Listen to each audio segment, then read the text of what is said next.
Hi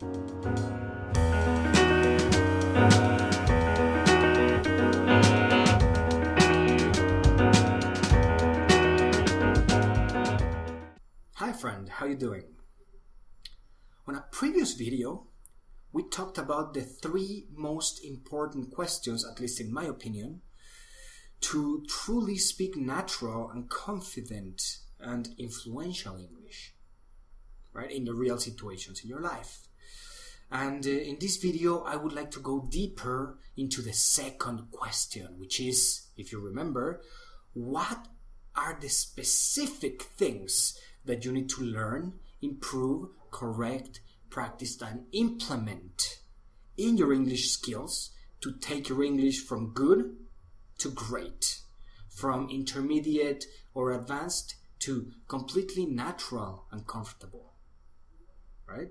Here, when you reach an intermediate level in English, more or less, things can start becoming more difficult, because if you keep going to a regular English class in a regular English school with a regular English method, they will just keep giving you more words, more expressions, more grammar structures, etc. And maybe you'll find some new things, some cool things. But most of the things that you'll find there, number 1, you already know. And number 2, they're not relevant actually to your English needs. You might never use these words again, right? I remember teaching when I used to work in English schools.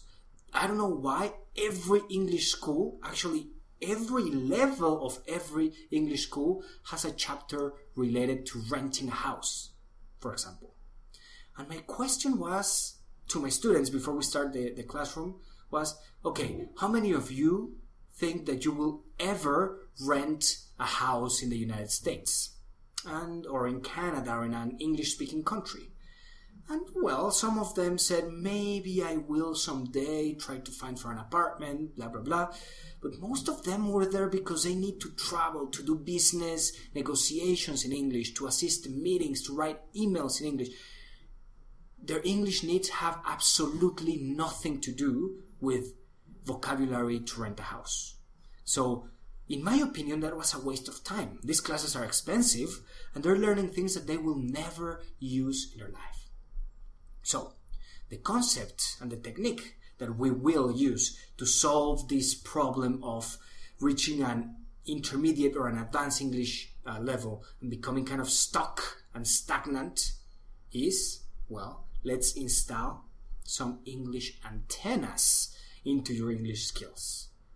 What I mean by this is that you will start depending less and less and less on a teacher, on a method, on a class to give you everything you need to learn about your English, and you will start taking control yourself of what are the things you need to learn, improve, and correct.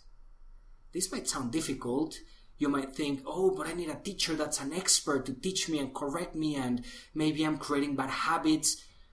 Well, when you start looking and really observing and listening to everything in English that surrounds you, in a movie, in a book, in a class, if you want, in a conversation, in a meeting, you start paying attention to what things are of value to you and what things really you can live without, you will not use on your next meeting and your next trip.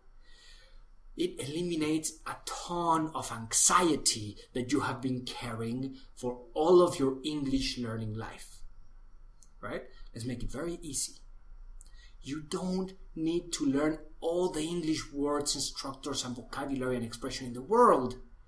You need instead to start detecting what are the few words from a big list of new words, what are the 2-3 words and expressions that you can actually use for your interests, for your life, for your English interactions with people, right?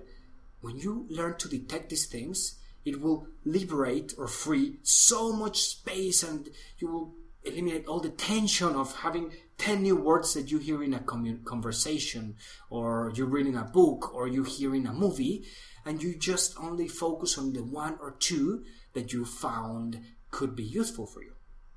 How do you do this? Well, when you find new vocabulary, come on, everybody knows how to find a definition of a new word very quickly, right? Some options are Google Translate. It's one of the best tools.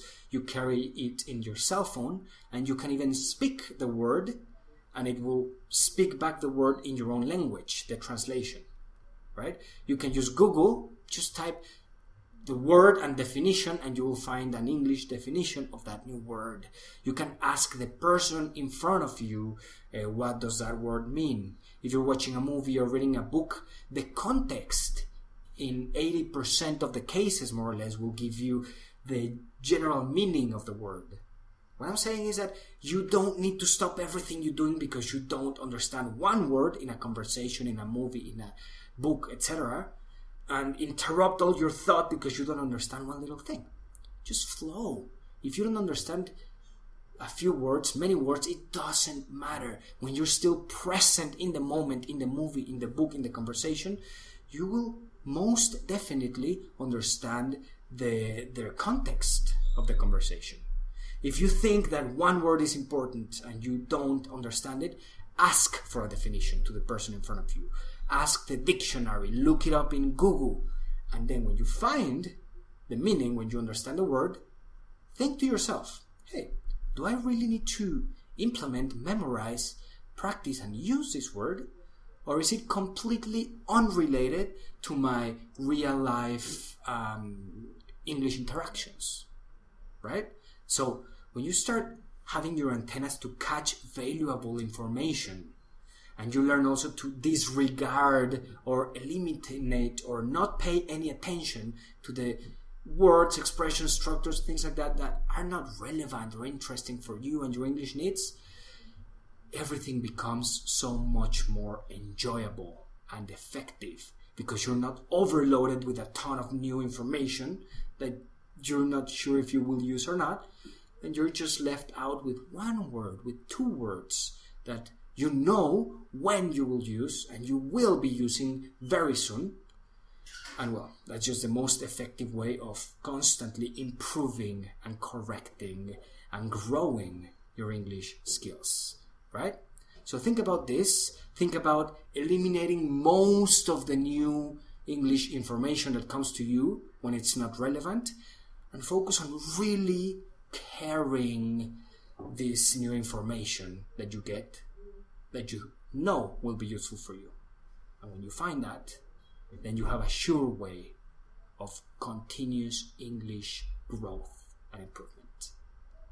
Try it. Try your English antennas and let me know how it works. And until then, stay well. Bye-bye.